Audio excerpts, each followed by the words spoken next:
যুবক শোনো ভাইয়া, আমার জিন্দিগি ছেলেদেরকে নিয়ে, আমার রাত ছেলেদেরকে নিয়ে, আমার দিন ছেলেদেরকে, এই কিশোর যুবক ছেলে মেয়ে ভালো হবে, সুন্দর হবে, এটা আমার একটা ফিকির আর কি।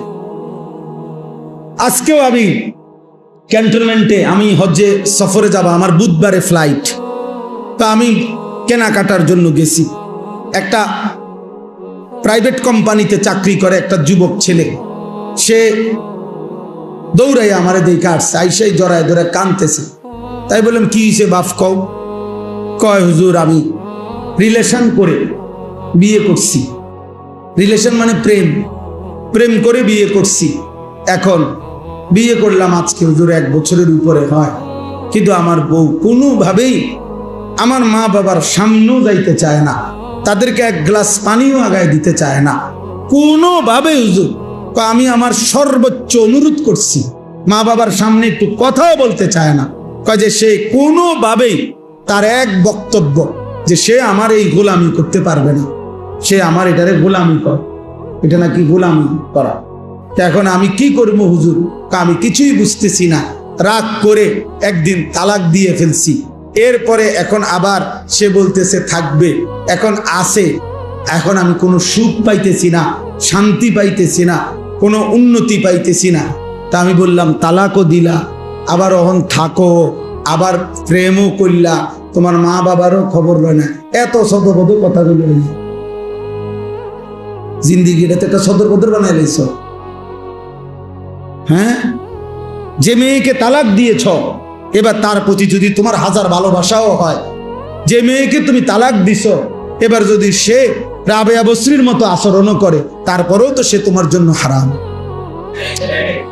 হারাম না? তাইলে এখন তুমি এটি ইচ্ছা কও মিথ্যা? এখানে কাহিনী বলো কেন বাপ? বগুড়া বাড়ি। তাইলে আমি তখন তাকে বললাম যে ভাইয়া, নাম বলে দিছি যে তুমি অমুকখানে যাইবা, একজন মুফতি সাহেবের কাছ থেকে লিখিত ফতুয়া নিবা এবং খুব দ্রুত গতিতে বিচ্ছিন্ন হোক, নাইলে জীবনটা তোমার আরো ধুকে ধুকে একদিন পথের কাঙ্গাল হইয়া একদিন ভিক্ষার থালা হাতে নিয়ে নিব। কারণ এত বড় হারাম করো না। এই জন্য ভাইয়া, তোমরা যদি আমার কাছে কেউ শুনতা, আমার জীবনে সব সময় আমার পকেটে ছেলেরা কাগজ দেয়, অনেক সময় অনেকখানি কত কিছু লেখে, আমার খাদেম যারা ওরা কত কিছু বলে, কি পরিমাণ এই হারাম সম্পর্কের কারণে। প্রিয় ভাই, প্রথম তো মনে হয় ওই মেয়ে তোমারে ভালোবাসে, ওই মেয়ে তোমার সাথে প্রেম করে, সুন্দর সুন্দর কথা বলে, বিবাহের আগে তারও কোনো কিছু তোমার কাছে ভুল মনে হয় না, সেও তোমার কোনো কিছু ভুল মনে করে না।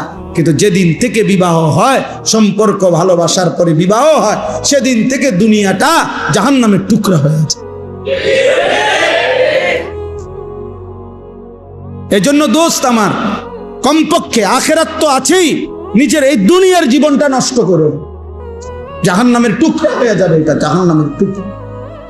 কোন নারীর পিছনে, ছবির পিছনে, কোন জিনা ব্যভিচারের পিছনে, মোবাইলের এই অশ্লীল ছবির পিছনে আমার প্রিয় সন্তান জিন্দিগি আগেও দিছে। ওইখানে লিশাবাবে ফাকাত, যুবকদের জন্য একটা আরবি কিতাব, তো এখানে লিখছে উনি যে হে যুবক, মনে রেখো, আল্লাহ বলে দিছে যে যুবক হলো বাইনা দুফাইনে, আশ-শাবাবু বাইনা দুফাইন। একজন যুবক, একজন কিশোর, সে হলো 2 দুর্বলতার মাঝখানে। অর্থাৎ আল্লাহুল্লাযী খালাকাকুম মিন দুফিন, আল্লাহ বলেন আমি মানুষকে সৃষ্টি করেছি দুর্বল অবস্থায়। যখন সে শিশু তখন সে দুর্বল।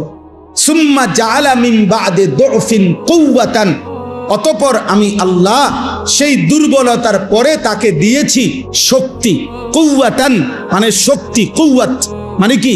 শক্তি মানে যৌবন। সুম্মা জাআলা মিন বা'দে কুওয়াতিন দুফান ওয়া শাইবা, পুনরায় আবার সেই শক্তির পরে আবার দিয়ে ফিরাইয়া দিছি দুর্বলতা এবং বৃদ্ধকালীন অবস্থা। তাইলে বৃদ্ধকালটাও দুর্বল, শিশুকালটাও দুর্বল, তাহলে শক্তি কেবল যৌবন। এজন্য তিনি বলছে হে যুবক, তোমার ওই দিকেও পার করে আসছো যেটা, সেটাও দুর্বল। তুমি সামনে যেটার মুখোমুখি হইতেছ, হয় মৃত্যু আর নাই তো বৃদ্ধ, সেটাও দুর্বল। শক্তি কেবল এখন, কাজ করলে এখনই করো, জীবন গড়লে এখনই গড়ো, নিজেকে সাজাইলে এখনই সাজাও, ভালো কিছু করলে এখনই করো। পরে আফসোস করবে। একটা যুবককে তোমার ভিতরে যদি কালেমা থাকে, তুমি যদি কোনো মুসলমান মার দুধ খায়া থাইকো, তাহলে ইহুদি ইসরায়েলের ওই কুত্তারা প্রতিদিন তোমার মাকে হত্যা করে, বোনকে হত্যা করে, তোমার এতিম ভাইকে হত্যা করে, এতিম কুলের বাচ্চাকে যারা বোমা মেরে উড়ায় দেয়, ওই কুত্তারা, ওই বেঈমানদের ডিজাইন হলো এই চুলগুলো।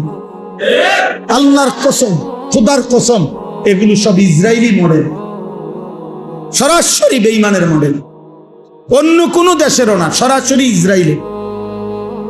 কেন? এটা দাজ্জালের মডেল।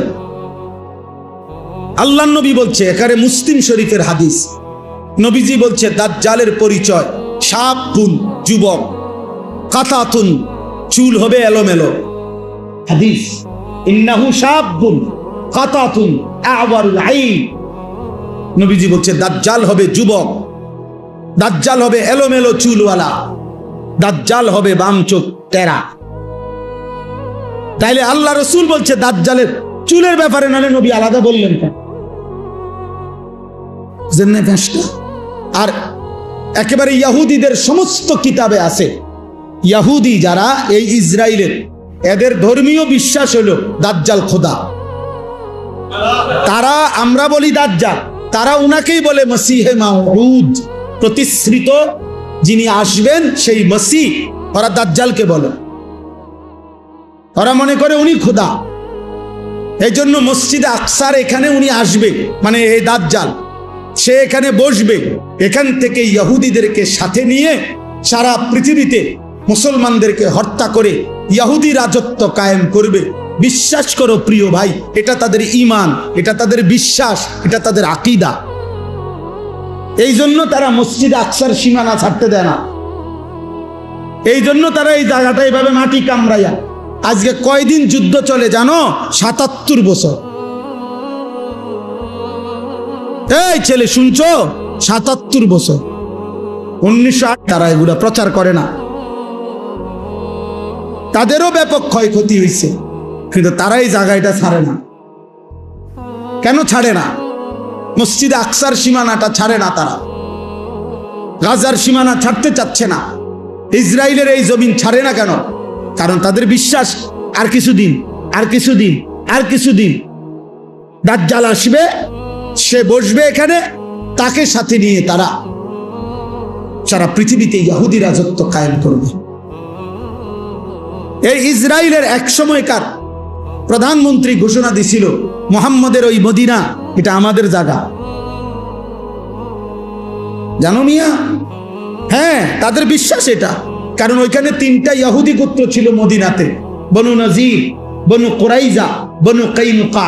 নবীজি সাল্লাল্লাহু আলাইহি সাল্লাম নবীজির হায়াতে যুদ্ধ করে সাহাবীদেরকে নিয়ে এই 3টা ইহুদি গোত্রকে আমাদের নবী মদিনার থেকে বিতাড়িত করছেন।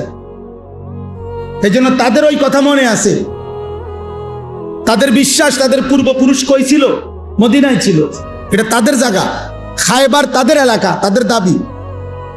এই জন্য তারা গোটা আরব বিশ্ব বিজয়ের স্বপ্ন দেখে। তাহলে এই যুদ্ধ দোস্ত ফিলিস্তিন আর ইসরায়েলের যুদ্ধ না, এটা ঈমান এবং কুফরের যুদ্ধ। সারা পৃথিবীর মুমিন একদিকে, সারা পৃথিবীর বেঈমানের। হ্যাঁ, এটা হলো স্যাম্পল, শুধু ইসরায়েল আর ফিলিস্তিন স্যাম্পল চলতেছে। এই যুদ্ধ, এই সংগ্রাম সারা পৃথিবী ছড়াবে, সারা পৃথিবী। যেদিন ভারত পাকিস্তানকে আক্রমণের হুমকি দিছে এই কাশ্মীর ইস্যুতে, সাথে সাথে 1 ঘন্টা লাগে নাই, ইসরায়েলের কুত্তায় ওইখান থেকে ঘোষণা দিছে, আমরা তোমার পাশে আছি। হ্যাঁ, 1 ঘন্টার ভিতরে ঘোষণা দিছে। যখন পাকিস্তান আপনার বিজয় হয়েছে, ভারতকে সোজা করে ফেলছে, ঘাড় নামায় দিছে, তখন ওই বুড়া শয়তান আমেরিকার এই বুড়া গিয়া এখন আরব বিশ্বে টোটো টোটো করে ঘুরতেছে। সব বোঝো না, আবার একটা ফিনিশিং দিছে আর কি, একটা ল্যাপসাপ দিয়ে আছে। সারা বিশ্ব রাজনীতির হিসাব একটাই, যে আগামীর সময়টা ঈমান আর কুফরের যুদ্ধ। এই জন্য সেদিন যদি তুমি ঈমানদার হইতে না পারো, তোমার এই চুল তোমারে নাফরমানদের দলভুক্ত করে দিবে। তোমার এই ধারাবাহিক নামাজ না পড়া তোমারে নাফরমানদের অন্তর্ভুক্ত করে দিবে। তুমি পারতা না ভাইয়া দুইটা স্লোগান দেওয়া আর ইমানের দাবিতে কলিজার খুব